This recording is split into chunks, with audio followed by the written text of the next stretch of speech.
ఆంధ్రప్రదేశ్ తెలంగాణలో wheel smart వారి Dasara offer త్వరపడండి. Wheel smart. పెళ్ళై భర్త ఉన్నాడు, అయినా సరే వివాహేతర బంధం కొనసాగించింది.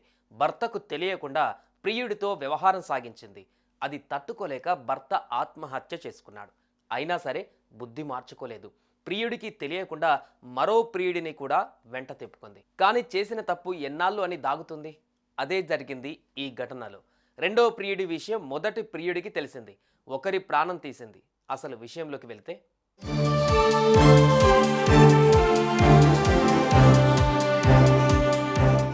రంగారెడ్డి జిల్లా చేవెళ్ల మండలం కౌకుంట్ల గ్రామానికి చెందిన అనితకు 15 ఏళ్ల క్రితం కోటుపల్లి మండలం అన్నాసాగర్కు చెందిన వ్యక్తితో వివాహమైంది.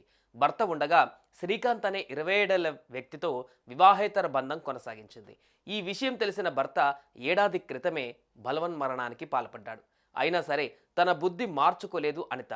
శ్రీకాంత్తో సంబంధాన్ని కొనసాగించింది.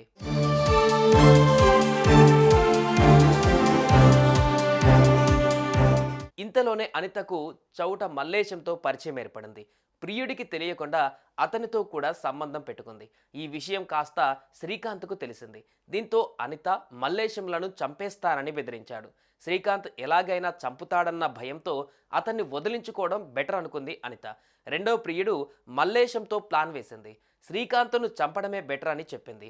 ఈ విషయానికి అంగీకరించిన మల్లేశం తన మిత్రులైన జిన్నారం గ్రామానికి చెందిన మొల్ల బందెల్లి, బంటు బందెల్లి, కోటుపల్లికి చెందిన అంజప్పతో కలిసి హత్యకు ప్లాన్ చేశాడు.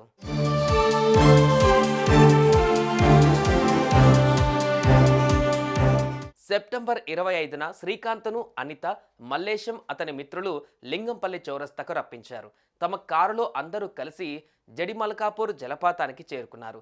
శ్రీకాంత్కు ఫుల్గా మద్యం తాగించి మెడకు తాడు బిగించి హత్య చేశారు. అనంతరం శవాన్ని జలపాతంలో పడేసి వెళ్ళిపోయారు. ఆ తర్వాత గ్రామంలోకి వచ్చి శ్రీకాంత్ ఇకపై కనిపించడు అంటూ మాట్లాడారు. ఇది విన్న గ్రామస్తులకు అనుమానం వచ్చింది. శ్రీకాంత్ ఏమయ్యాడంటూ వారి కుటుంబ సభ్యులు అడగడంతో శ్రీకాంత్కు కాల్ చేయగా స్విచ్ ఆఫ్ వచ్చింది. దీంతో పోలీసులకు సమాచారం ఇచ్చారు శ్రీకాంత్ తండ్రి నరసింహులు. వారి ఫిర్యాదు మేరకు ఎస్ఐ స్రవంతి దర్యాప్తు చేపట్టారు. అనుమానితులైన మల్లేశం, అతని మిత్రులను అదుపులోకి తీసుకుని విచారించగా అసలు విషయాన్ని యాక్సెప్ట్ చేశారు. దీంతో వారిని పోలీసులు అరెస్టు చేశారు.